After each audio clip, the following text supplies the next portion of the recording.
Oh, Mr. President and distinguished audience, the audience of the future, it is my privilege to address you today. So who am I? You already said I am the former prime minister.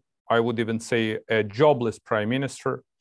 So I served as a foreign minister, as a minister for economy, as a speaker of the house, as a minister for economy in Crimea.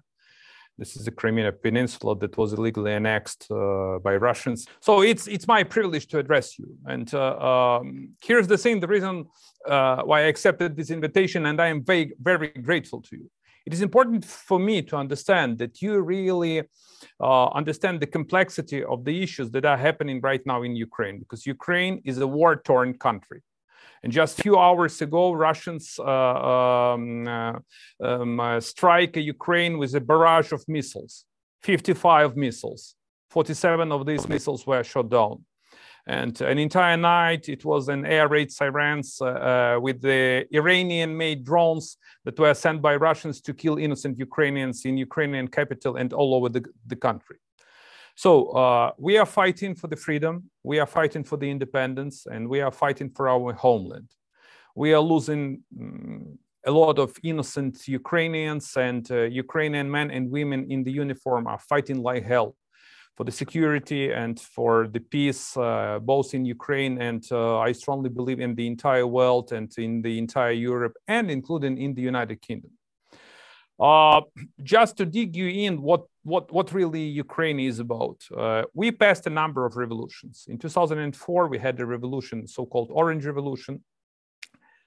In 2014, it was a revolution of dignity, and I was one of the politicians, among another two prominent Ukrainian politicians who were on the stage, who actually were together with the Ukrainian people in fighting in 2014 against the pro-Russian president, and we were fighting for Ukraine's dignity. It wasn't the revolution for bread and meat. This was the revolution for freedoms and dignity. And Ukrainian people and Ukrainian NGOs, they showed an impressive, I would say, guts and stamina in their will to build up a new Ukraine.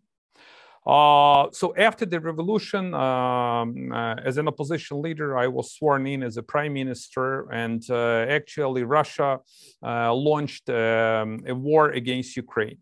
So the war started not in 2022. The war started in 2014. And there are a number of root causes, the reason why Putin started this war. Let me remind you that in 2013, Ukraine was eager to sign DCFTA with the European Union. DCFTA is a deep, comprehensive free trade area with the European Union. So it's more just about protocol or bilateral agreement between Ukraine and the EU. This is about the way how to make Ukraine, this was about the way how to make Ukraine a part of the European Union. And in the end, the pro-Russian president rejected this idea, despite the fact that he promised to the entire nation and to the entire country that he is ready to hammer out this deal with the European Union. And Ukrainian young people, students like you actually, like you, they started protests on the key square of Ukraine. This is Maidan Square. And this was the jumpstart of big and tremendous and tectonic changes in Ukraine. So as I was sworn in as a prime minister, Putin realized that he is losing Ukraine. He is losing completely Ukraine, and he actually launched a military operation. And in 2014, he illegally annexed Crimea. After that, he sent his troops, and both and proxy troops and his military servicemen with no insignia to the eastern part of Ukraine, which is Donetsk and Lugansk. And a full-fledged war was actually waged by Putin. I will tell you my reflections of that days when I took the office of the prime minister. Could you imagine that for the entire country, at the single treasury account of Ukraine, for the entire nation of 40 million people, we had just $10,000 at the single treasury account of the entire country. There was no army, no military, no police, no government, no energy, no gas in underground tanks, no electricity, no coal, nothing. But there was a strong will of Ukrainian people, not just to survive, but to win our future. And we, as the Ukrainian people, starting from 2014, managed to survive. This was another miscalculation and misjudgment for Putin. His ultimate goal of Russian president, I doubt that I have to call him as a president. I would better him call as a war criminal. And I strongly believe that the time will come when the court will label and pass the verdict against President Putin as real war criminal. So his ultimate goal was, is, and will be is to take over an entire Ukraine, to undermine the free world, to impose chaos in the entire free world, to undermine the global order, to undermine NATO, and actually to make you, not only us, but to make you and your countries, I mean the countries of the free world, to feel the pinch. At that time, the global response, frankly speaking, wasn't strong. I do remember my trip to DC, and we had a meeting in the Oval Office with the President of the United States, President Obama.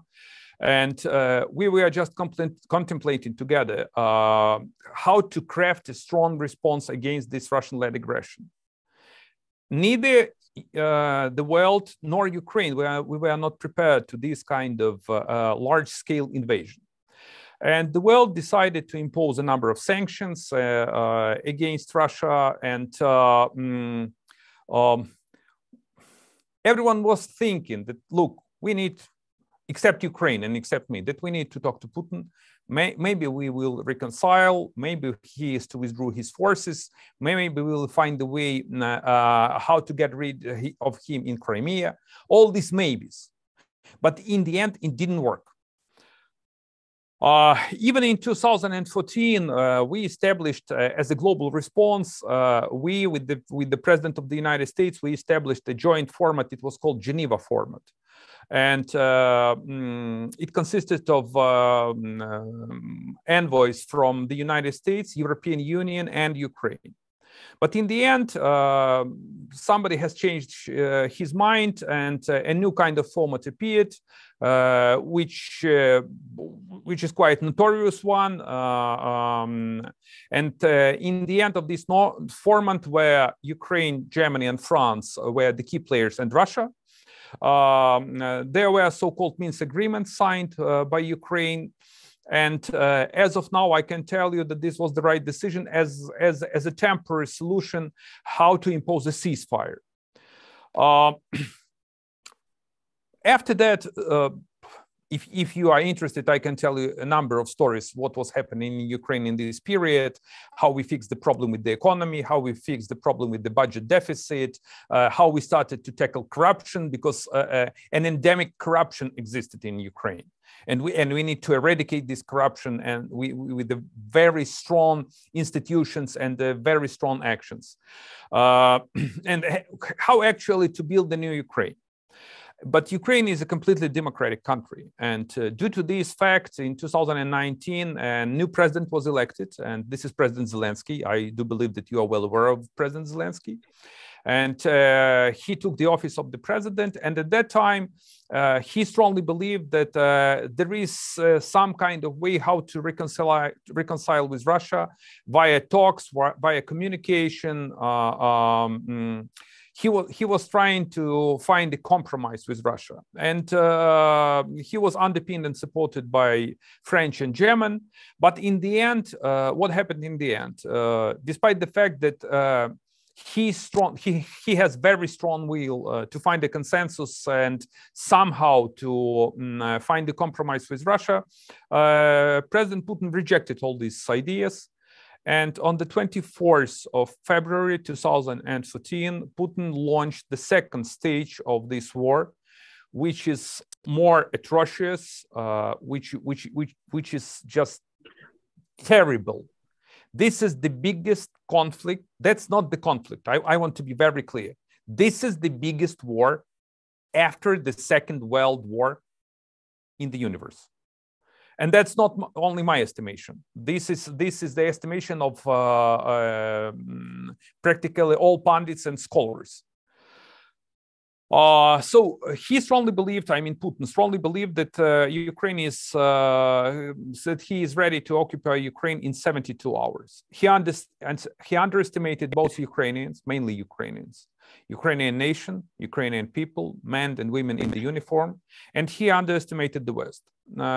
He strongly believed that Ukrainians will retreat and European Union, Americans, and G7 would be on the back foot. It didn't happen. In the highest stage of the war, Putin conquered around 27% of the Ukrainian territory. Could you imagine 20% of the territory of Ukraine? Ukraine is practically the same, has the same territory as France, more or less.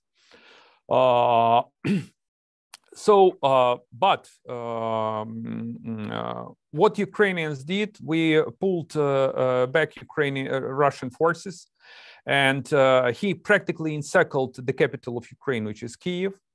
But Ukrainian military managed to deoccupy a huge swath of Ukrainian land, and as of now, Putin temporarily controls no more than 17% of Ukrainian land. The response of the West this time was completely different. The West realized that there is no any single chance to have any kind of common ground with the war criminal Putin. The West realized that Putin posed the threat not only to Ukraine, but this is the threat to freedom and liberty of the entire free world. The world realized, and actually an entire world draw the conclusions from their previous policy, that this kind of appeasement policy always leads the same as before the Second World War. The appeasement policy always leads to the war. Severe sanctions have been imposed, and our Western allies and the United States and President Biden, they spearheaded this process because President Biden, he is a student of Ukraine. We worked together with then Vice President Biden for more than 2.5 years, and he knows everything what is on the ground. So he clearly understands the threats of Russia, as he has an experience. He's an experienced politician, and he has an experience in communicating with Russia during the Cold War. So the West imposed sanctions, and the West decided to deliver to Ukraine heavy weaponry, which haven't happened before. At the initial stage of war, our Western allies, they mainly supplied non-lethal weapons, the narrative was, we are not to provoke Russia. And my message was, folks, are you just too naive? How should you more provoke Russia? They already invaded an independent country. They already violated the UN Charter. So what the hell, what kind of red lines are you talking about? That's Putin who crossed all these red lines. And I do commend our Western allies in their decisiveness to help Ukraine, to defend itself and to defend actually everything that we got after the Second World War. So now we are living in a completely new world, different world. And I believe that you folks are the future of this world, and it's up to you to build up the new global order. And I want to deliberately to focus on this new global order. As the current global order is already outdated, when the P5 member, Russia is a P5 member of the United Nations Security Council, completely violates a UN charter, blocks UN resolutions, and invades an independent country. So they have to pay the price. But the global system isn't facilitated in the way that this price is to be paid, neither legally nor economically. So this is the task of the future generation, and this is, I believe, your task, how to prevent these kind of wars, and how to bring to justice war criminals and those who committed war crimes.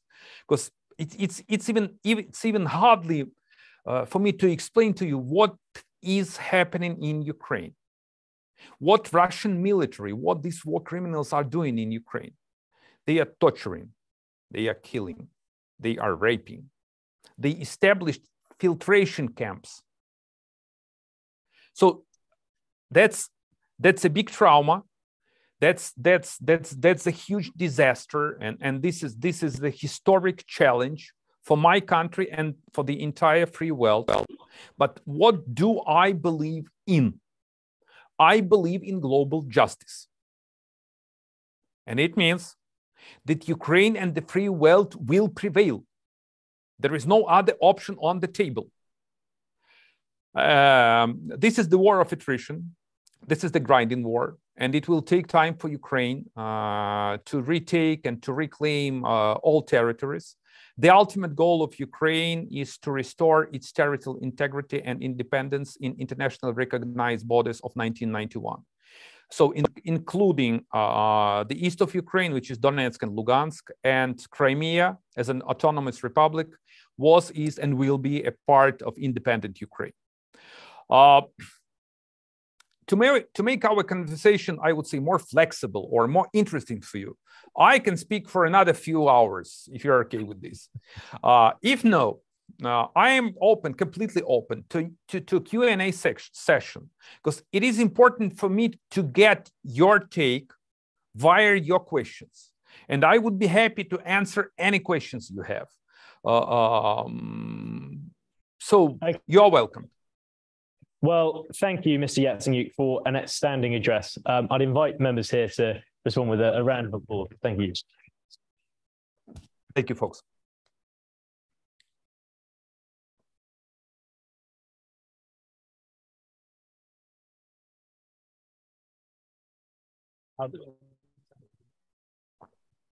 As you suggested, we'll now open it up to the floor to questions. Could members please state their name and college for the minutes? If you can stand up too, you'll receive a microphone to ensure that Mr. Yatsenyuk can hear you. And please be patient, there might be a little bit of a delay with questions. So yeah, any questions? At the back, over there. Jonathan Tyrons, University College alumnus. Firstly, I'd like to say thank you very much for coming to speak to us this evening. And I think I speak perhaps on behalf of a lot of people in the UK in sharing our admiration for the resilience and resistance of the Ukrainian people, I think. I'm reading a book at the moment by Serhiy Plokhy, a Harvard professor, on the history of Ukraine. It predates the current situation or war, you might call it. But if there is any reason to question the sovereignty of Ukraine, I think I would point someone in the direction of reading that book. My question is, we seem to be focused on the on-ground conflict, attritional conflict at the moment, but really, is that a realistic end to this conflict? Isn't it going to have to be ultimately a diplomatic solution, sitting around a table and talking? Well, thank you, sir. Thank you, sir, for your question. Let me start with the words of highest appreciation to the people of the United Kingdom and to the political leadership of the United Kingdom. The former prime minister, well, you had plenty prime ministers like we in Ukraine. That's normal. That's democracy. And the current prime minister and the previous prime minister, all of them supported Ukraine. And it wasn't a lip service. It wasn't a lip service. It was a clear-cut decisions how to help Ukraine. Delivering weaponry, providing financial support, providing humanitarian support. So I do commend British people, and I do commend your political leadership. Then you mentioned Serhiy Plokhy. He is an amazing guy, just amazing. I am a chairman of the Kyiv Security Forum, and we have this kind of online discussions practically similar as you have. And he participated in a number of these discussions. I will definitely tell him that you are reading his book. He would be happy. In terms of any kind of diplomatic solution, you know, the devil is always in the details. So let me put it this way. Whether Ukraine tried a number of times, desperately tried, and I deliberately said that both Zelensky and his predecessor, Poroshenko, they tried desperately to find the solution at the diplomatic table. So let me once again remind you that we had Geneva format, then we switched to Normandia format, which comprised of Germany, France, Ukraine, and Russia. And there was a Minsk agreement signed by Russia. But Russia never endorsed and never executed this agreement. Never, never, ever. And for your understanding about Russia, I met President Putin personally, face to face, a number of times as a minister for economy and the foreign minister. He never sticks to his promises. You can't play with this guy. The guy will always change the rules of the game while you are playing with him. This is a KGB style ruler with the complete neo-imperialistic, this is worse of Russian neo-imperialism. Let me remind you that in 2007, Putin addressed the Munich Security Conference. You folks maybe remember this. Not sure that everyone was born at that time. When he addressed the Munich Security Conference, what he said, that the biggest disaster of the previous century was what? The collapse of the Soviet Union. And it was a clear signal to everyone sitting in the room that, look, this guy wants to mastermind something. This guy wants to restore the Soviet Union, the spheres of interest. It's not just a lip service. And don't be naive. What happened next year? In 2008, Putin invaded Georgia. You remember this. What happened next? In 2008, when Ukraine asked for a membership action plan for NATO, and I, as a Speaker of the House, co-sponsored this appeal to the NATO member states, Putin did everything in order to impede this process, and he convinced both Germany and France not to support Ukraine in Ukraine's NATO aspirations. The reason why, to make the short story, the long story short, to put it in the nutshell, there is no any possibility with Putin to end this conflict at this particular stage, at the diplomatic round talks. The only solution which is right now viable and realistic is the more Ukraine gains on the battlefield, and Ukraine has to reclaim everything, the better chances to have some kind of agreement with Russia. And in this particular stage, I want to dig into the details of this kind of agreement. So we need to establish an international tribunal. Putin and war criminals have to be brought to justice. So you believe that Putin is ready to sign this kind of political agreement? Not sure. Second, Russia is to pay reparations to Ukraine. The World Bank already estimated the losses of Ukraine. The preliminary estimation is $350 billion. Who is to pay for this? Definitely Russia, as a culprit, as an aggressor. The third issue is that Russia definitely to recognize Ukraine as a sovereign country within all its international borders, including Crimea. And the fourth issue, Ukraine already signed an application to NATO, asking NATO to make Ukraine a member. Russia is to accept this. And I strongly believe that that the time will come when Ukraine will be both NATO and EU member. And I strongly believe that Putin's Russia will never acknowledge this, will never accept this. So there is no room for any kind of negotiations. I am telling you this as a former foreign minister. Okay, we'll move to the next question. Yeah, just you there. Thank you for joining us tonight. And if and how do you think are the current corruption scandals in Ukraine going to influence the direction of ordinary Ukrainians, mainly in Putin's war? No. So your question is about corruption in Ukraine, right? And the current scandals and their impact on the Ukrainians' reaction to the war. Okay, got it. Thank you. So as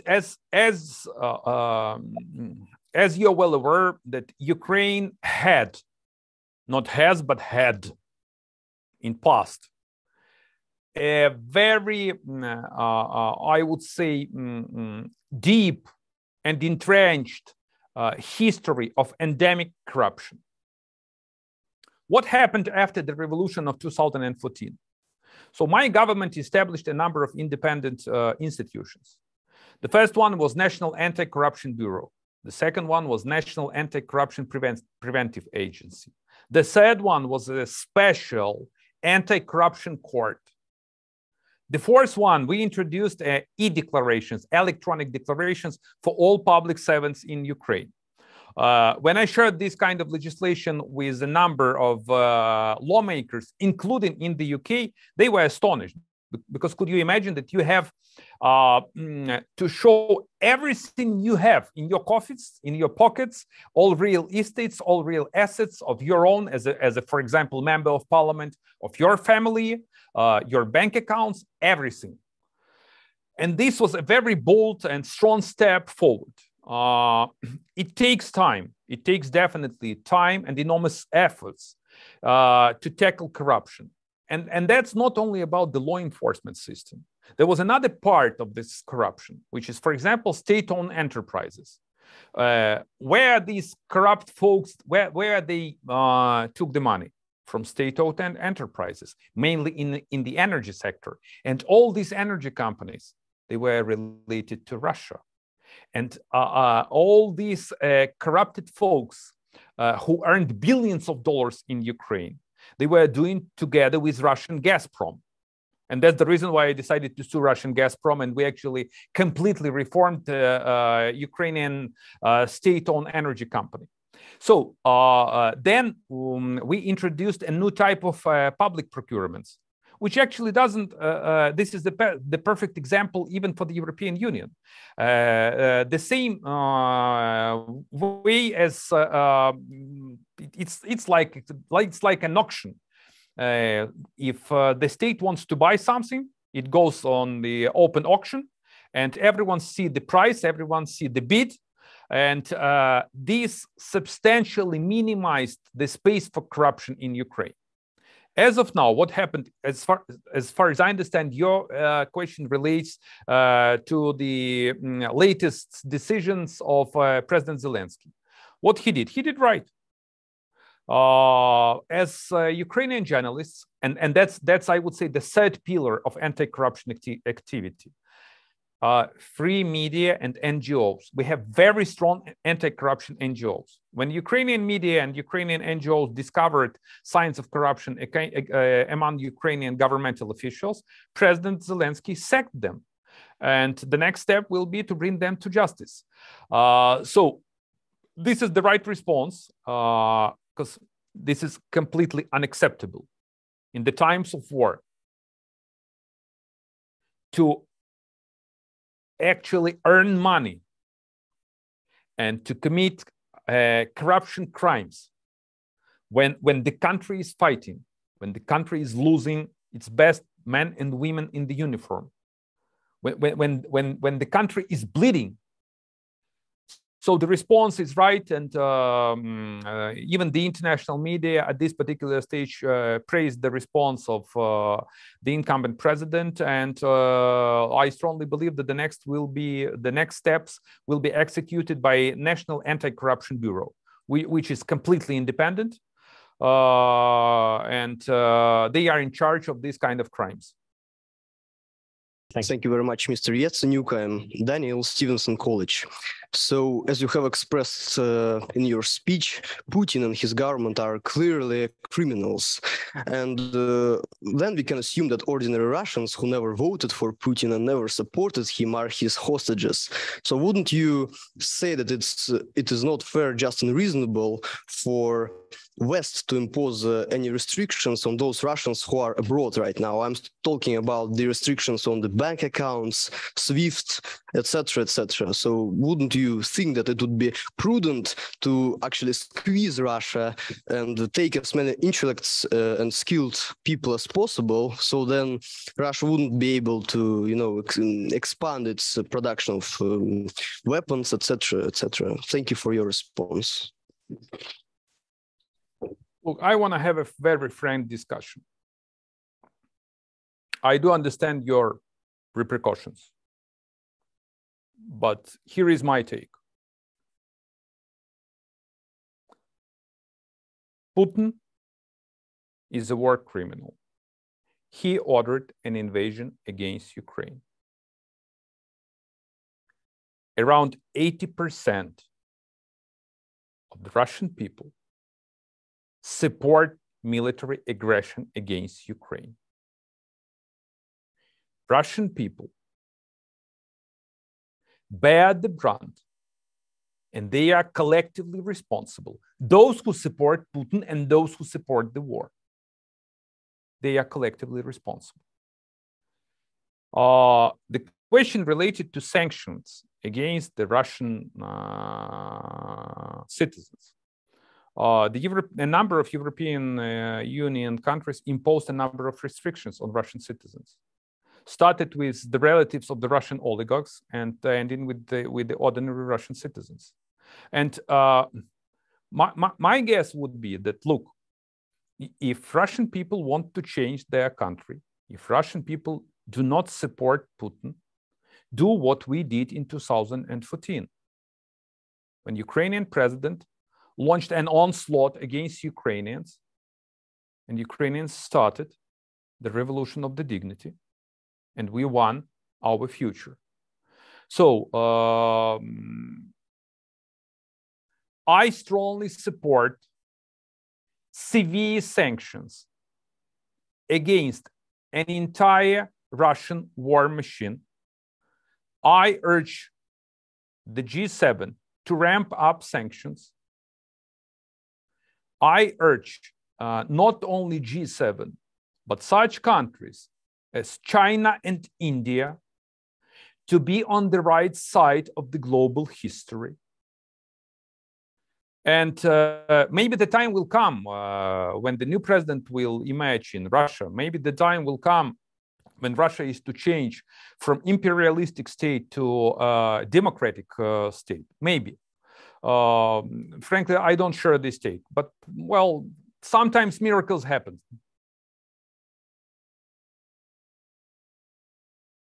So we sure. Share it to other people for other questions. Okay, we'll go. Yeah, there. Just yeah. Hello, Brandon Holmes, College of St. Hilda and St. Bede. In 1994, the newly independent Ukraine became one of the only countries in the world to voluntarily hand over their nuclear warheads. Today, do you believe Ukraine made the right decision to denuclearize and hand a potential nuclear deterrent over? Also, how differently do you think the event could have escalated if the country chose otherwise? Well, not an easy question. You're correct saying that in 1994, Ukraine signed a notorious Budapest Memorandum. Ukraine wasn't the only country who actually relinquished its nuclear arsenal, but Ukraine relinquished the third biggest nuclear arsenal in the world. So in the end, what we received, in the end, we received a Budapest Memorandum, which wasn't a legally binding obligation, but the co-signatories of this memorandum was the United States, United Kingdom, France, Then even China co-sponsored this memorandum, and Russia. And Russia guaranteed territorial integrity to Ukraine. In the end, Russia bluntly violated this memorandum, and this drives me back to the first question that was asked about whether there is any chance for diplomatic solution. Whether the Ukraine did right. I strongly support nuclear non-proliferation. So, and I do believe that in this way, the nukes is not the best solution how to preserve peace and stability in the world. And but it goes with everyone. So it relates not only to Ukraine; it's related to Russia. It goes with North Korea, and it goes with the rest of the countries who actually possess the nukes. So my answer is I am a strong proponent of the global nuclear non-proliferation policy. Just at the front here. Yeah. Good evening, Mr. President. My name is Phillips from University College. Wouldn't look over there. Oh, sorry. You step Okay. And look over there. You go. My name is Phillips from University College. At first, I do respect the dedication of Ukrainians to protect themselves, protect their homeland and global justice.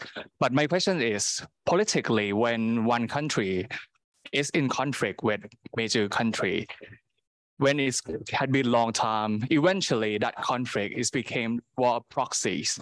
So I would like to ask, like, in your opinion, how this war would not go further as a war of proxy that left the nation, the genuine national interest and the interest of the citizen behind. Thank you. I'm sorry. Could you elaborate on this question? What do you mean on the proxy war? Could you just elaborate? Sure. I mean, a proxy war is like when some countries try to interfere in the conflicts. Could you specify what kind of countries interfered? I mean, like some in the West or some country that relevant to the conflict, try to gain some benefit or try to use some influence into the conflicts. I mean, and eventually in histories, in some case, that the national interest is the war is not the interest of the people anymore. I mean, I would like you to elaborate how it's different in the case of the Ukrainian war during this day. Thank you. Thank you. I've got your point. So here is the thing. Just imagine. You have your own country. You're the citizen of Ukraine. This is an independent country. This is a free country with a free and fair elections. It's not like in Russia when president is not elected but appointed. Okay. So we had actually 6 presidents in the row, and Putin is sitting in the office of the president like former general secretary, like late general secretary of USSR Brezhnev, more than 18 years. We are very free people, hardworking people. So we love our homeland. We never invaded anybody. We want to speak our language. We want to go to our churches. We want to preach in our churches. We admire Ukrainian culture. We respect everyone in the world. We respect our neighbors. We even can speak the language of our neighbors. What's happening in the end? The big neighbor, which is obsessed with an idea to restore the Soviet Union, a new version of the Soviet Union, just decides to commit the biggest crime after the Second World War and just make a land grab, a biggest land grab after the Second World War, just invades your country. This neighbor kills your people. This neighbor tortures your people, rapes your people. He wants to conquer an entire country. He wants to eliminate the nation. It's a type of genocide. Soviets and Russian Empire, they did the same during the history of our, I would say, so-called bilateral relations. So this is very deep-rooted. It has nothing to do with any kind of proxy conflict. This is the war against the free country and the free nation. And if one thinks, for example, that's the Russian narrative, what Russians are telling, because the Russian media, it's a state propaganda. It's just Orwell would never imagine in his piece of art of 1986 that this could really happen, everything that he wrote in his novel. So this kind of Russian propaganda, what they sell, with what they feed the Russian people, that this is a proxy conflict where Ukraine is just a battlefield. This is the fight between the West and Russia. This is a deception, fake, and Russian lie. This is the fight for the survival of the Ukrainian people. This is the fight for my country and my people and my nation. It has nothing to do with any kind of proxy war. It has to do with the values of the free world.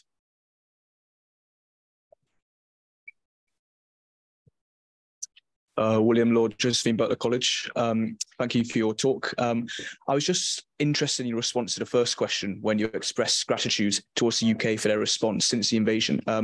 Because whilst I'd agree with you that our response since the invasion has been admirable, I was just wondering whether you think the same about our actions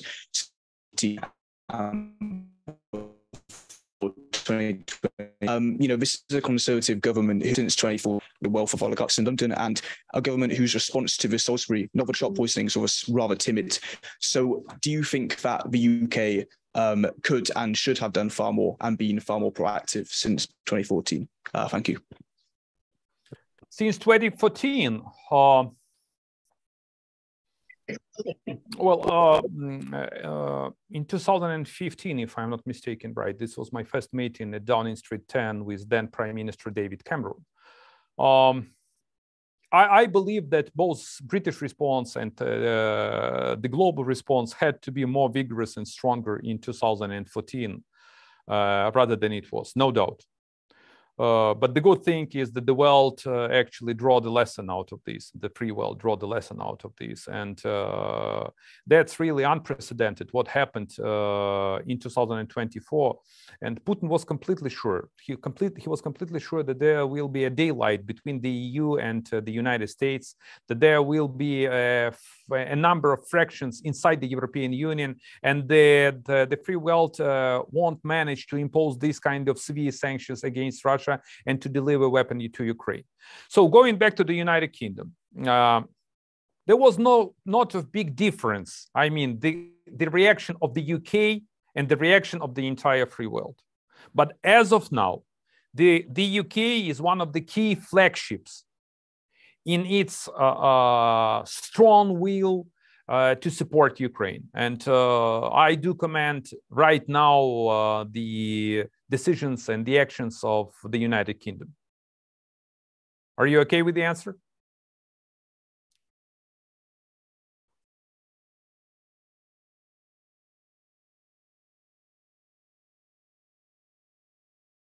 Hello, like everyone else, thank you very much for your talk earlier. I wanted to ask, so everyone who's looking at the war, especially from a military analysis point of view, sees it as a horrible mistake. You know, they wanted to demilitarize Ukraine and now their army is stronger than ever. They wanted to destabilize the West and now they're more driven and motivated than they've been in decades, since the end of the Cold War, arguably. What do you think, bluntly, was Putin thinking? What do you think motivated him, and what mistakes did he make in his reasoning that led him to this course of action? Do you think it's ideology? Do you think it's self-preservation? Do you think it's something else? Because a lot of people are just completely sort of confused. They can't get into his head. And I know you've dealt with him in your foreign policy and in your relations with Russia. So from your perspective, what do you think Putin's thinking about the invasion? What led him to do it? And why did he make this mistake? Thanks. Awesome question. Really awesome. What was his initial calculation?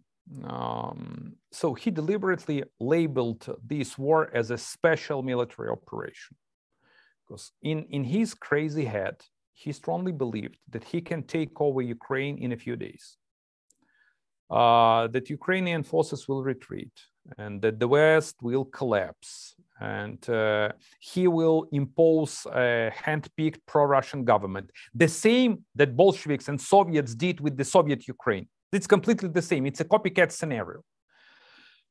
So the first one is a huge miscalculation of Ukraine's stamina and of the Western response. The second one, he overestimated his military, completely overestimated his military. This is inefficient, completely corrupt military. The third one, he strongly believed that both, they call it global South, I don't like this definition, but that the global South will be very vocal in supporting Putin's actions in Ukraine. The fourth one, he was very isolated during COVID pandemic. And a number of sources reported that he digged into the history. And my take is that Putin decided for himself that he is a new Messiah of the new Russian world. And this is very dangerous. It's about cycle.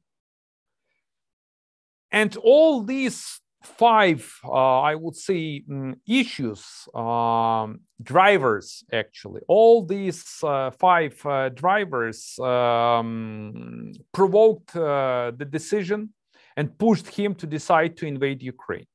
In the end, what happened? The Tsar, this under-Tsar, is completely naked. Look at his military. The Western experts and the Western military intelligence, they were completely sure that Russian military is capable of taking over Ukraine with the lightning operation. So the West was scared of Russia. As of now, what is happening on the battlefield? Ukraine, with 40 million of population, with the military budget 10 times lower than the Russia, and the same goes with the heavy weaponry, with the rockets, is actually fighting and winning against the nuclear state. The second, what happened with Putin, he strongly always opposed a NATO enlargement. What in the end he received, except that he is a naked Tsar? An enlargement of NATO with Sweden and Finland. And I do believe that the quicker the better, the Turkey is to pass the parliamentary decision to ratify the agreement of this NATO enlargement. Then he united the West, and he actually woke up the West, because in his head, this was an era of West decadent. But in the end, the West decided that, hey, folks, we are on the wrong way. We are on the wrong path. So wake up. And the West got this kind of, I would say, injection of new policy, how to defend the Western values, how to defend the West. So these were actually my suggestions why Putin decided to invade Ukraine and what in the end happened. So it's not yet the end. And as I already told you, this is the war of attrition. And it's not, I am not in the position, sir, to underestimate Russia. I want to be very clear about this. This is a huge country with 130 million of population, with a lot of resources, with a lot of ammunition. So I am not in the position to underestimate. I am always on the high alert. But Ukraine showed to the entire world that even this big crazy bear can fall. Mr. Yatsenyuk, do you have time for one final question? Absolutely, sir. As you wish, Mr. President. Brilliant. Yeah, the lady just at the back there. To what extent do you believe that this war could escalate to other countries, particularly in the West? So we've seen aid through weapon supplies from the West to the Ukraine, but do you believe that it is likely that Western states will be more actively involved in terms of their military personnel and more direct participation in the war? Thank you.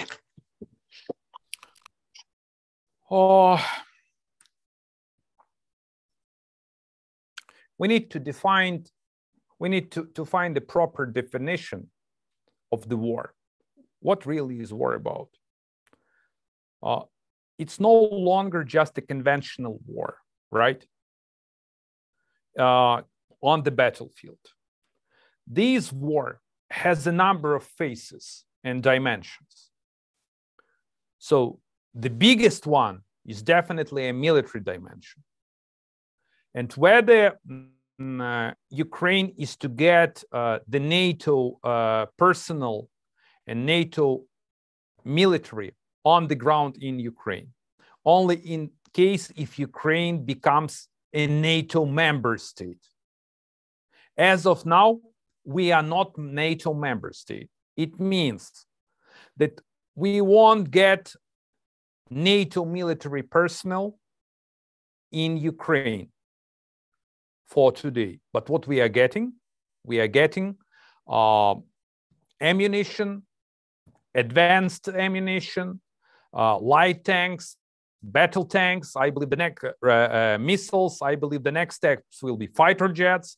So Ukraine is getting an enormous military support in terms of ammunition and weaponry. The second dimension of war, and that relates to your question, whether the West affected by this war. Absolutely. Starting with the energy prices, you are well aware in the UK what happened with the Russian aggression against Ukraine. Due to the weaponization of energy by Putin, your energy bills have risen by 3 times, if I'm not mistaken, right? This last year. As of now, the situation is much better. But the energy is another dimension of this war. The third dimension is economy and finances. What's happened with the inflation? 11% of inflation in the United Kingdom, right? This is the highest inflation in 60 years, if I'm not mistaken. The same goes with the GDP growth or decline. The fourth dimension is the humanitarian one.